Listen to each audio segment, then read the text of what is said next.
Hi guys, very good afternoon. उम्मीद करती हूँ सब खुश होंगे, हैप्पी होंगे। हम सब ने बहुत सी मोटिवेशनल स्टोरीज सुनी है। कलाम जी के बारे में सुना है, मुनीबा जी के बारे में सुना है, स्टीफन हॉकिंग जी के बारे में सुना है।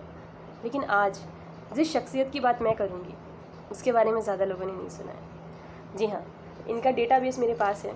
इनकी स्टोरी इतनी इंस्पायरिंग थी, बीइंग अ गर्ल ऑल्सो और बीइंग अ पर्सन जो अपने करियर के बारे में सोचते हैं उनके लिए।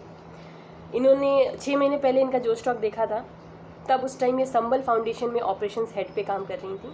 रेनवैक्सी में काम करा है, हल्दीराम में काम करा है, एग्जीक्यूटिव असिस्टेंट के तौर पे कई कंपनीज़ में काम कर चुकी हैं। गाइज, मैं बात कर रही हूँ लता शर्मा जी की। लता शर्मा जी का बचपन एक ऐसे परिवार में था जो नॉर्मल था। माता पिता थे, ये थी, इनका शायद एक सिबलिंग थे। पिता बहुत अब्यूजिव थे, माता पे हमेशा हाथ उठाते थे, हमेशा लड़ाई झगड़े कलेश रहता था घर में। 5 साल की उम्र में पिताजी ने इनका साथ छोड़ दिया, छोड़कर चले गए। माता को पता ही नहीं था खाना कहाँ से आएगा, क्योंकि एक सिंपल सी हाउसवाइफ थी। बच्चों को लेकर भटकती रही। इन्होंने हर एक चीज़ अपनी लाइफ के बारे में पब्लिकली डिस्कस करी है जोश टॉक में, लेकिन मैं हर चीज़ को एक्सप्लोर नहीं करूँगी। मेरा किसी को पर्सनल लाइफ पे टारगेट करना नहीं है। मेरा बस मकसद है कि हम क्या सीख सकते हैं। इन्होंने रिलेटिव्स का नाम मतलब वो भी बताया कि क्या लगते थे, बट वो सारी चीज़ें मैं नहीं डिस्कस करूँगी। तो रिलेटिव्स के पास भटकते रहे, किसी रिलेटिव ने पनाह दी, रखा, बदले में 2 रोटियाँ मिलती थी। और उसका कर्ज ये था कि लता जी को 5 साल 7 साल की उम्र में 7-7 8-8 बच्चों की जिम्मेदारी संभालनी पड़ती थी। उन्हें नहलाना, खिलाना, उनके लिए खाना बनाना, उनके कपड़े धुलना।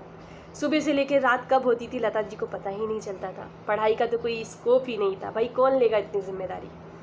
एक मासूम से बच्चे का बचपन 8 बच्चों को संभालने में गुजर रहा था। माँ ने किचन संभाला हुआ था।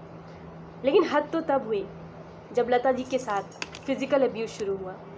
जी हाँ, उनकी उसी रिलेटिव ने एक 7 साल की बच्ची को छूना शुरू करा।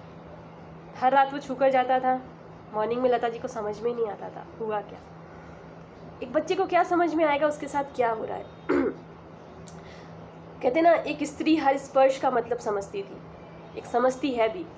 उन्हें इस स्पर्श का मतलब समझ में आता था, लेकिन ये समझ में नहीं आता था इसे रोकना कैसे है और ये क्यों हो रहा है उनके साथ। धीरे धीरे 4 साल बीत गए। एक मासूम से बच्चे के मानस पटल पर क्या बीती होगी आप समझ सकते हो, कैसी छवि बनी होगी इन चीज़ों के बारे में। 4 साल बाद उनकी माँ ने ये चीज़ें नोटिस करी और उनकी माँ ने इस चीज़ को नो बोलकर आगे निकलना ज़रूरी समझा। माँ को नहीं पता था रोटी कहाँ से आएगी, बच्ची को खिलाएंगे कैसे, पालेंगे कैसे, बट वो निकल गई। कई दिनों तक बस स्टॉप पर रहीं, भटकती रहीं, रिलेटिव्स के घर जाती थी, लोग ताला लगाकर बाहर चले जाते थे। फिर माँ ने एक छोटी सी सिलाई कढ़ाई की काम शुरू करा। लता जी ने एक फैक्ट्री में मजदूरी शुरू करी। वहाँ पे ये सामान उठाती, इधर से उधर रखती और 475 रुपये इन्हें मिलते। पहली बार इन्होंने 10 रुपये का अपने पैसे का टेडी बियर खरीदा। वो जो इनकी खुशी थी कि भाई ये उनका अपना है। फिर उनकी नज़र एक टेलीफोन ऑपरेटर पर गई।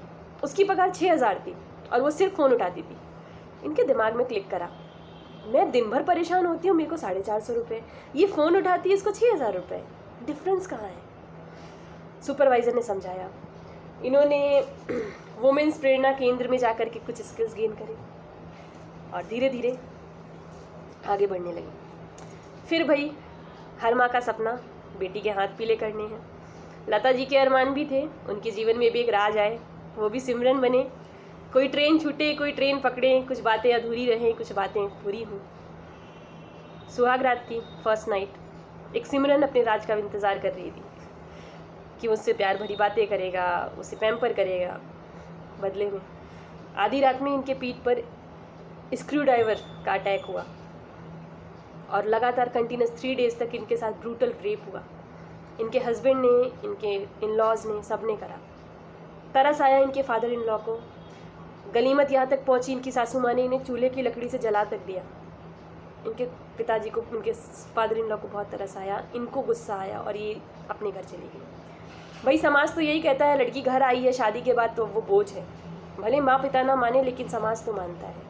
लेकिन इनकी माँ ने नहीं माना। इनकी माँ ने इन्हें हिम्मत दी कि बेटी तू आगे बढ़। लता जी ने फिर से स्टार्ट करा और इस टाइम इनके दिमाग में आया कि यार मैं इतनी मेहनत कर रही हूँ और मेरे को सिर्फ 12-13 हज़ार रुपये मिल रहे हैं। इन्होंने एक कॉर्पोरेट सेक्टर ज्वाइन करा। इन्होंने फिर 29 ईयर्स की उम्र में ग्रेजुएशन करा। 33 साल की उम्र में इन्होंने ग्रेजुएशन कंप्लीट करा और अभी इनकी एजुकेशन कंटिन्यूड है, ये पढ़ रही हैं। फिर फाइनली एक दिन बिल क्लिंटन जी से इनकी मुलाकात हुई, इनकी कंपनी में आए, उन्होंने इनसे हाथ मिलाया और वहाँ से शुरू हुई लता शर्मा की एक नई जर्नी। धीरे धीरे इन्होंने ना सिर्फ एजुकेशन करा, इन्होंने NGOs खोले, कॉर्पोरेट सेक्टर में बुलंदियाँ हासिल करी। अब वो 6 महीने पहले संबल फाउंडेशन में ऑपरेशंस हेड तक पोस्ट हुई और करेंटली इनका करियर जारी है। तो गाइज़, अगर आपको मेरी इस बात से कुछ भी सीखने को मिला हो तो प्लीज़ हार मत मानो।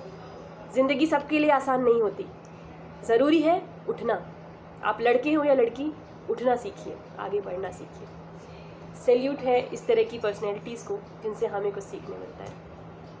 Good luck, all the very best, bye.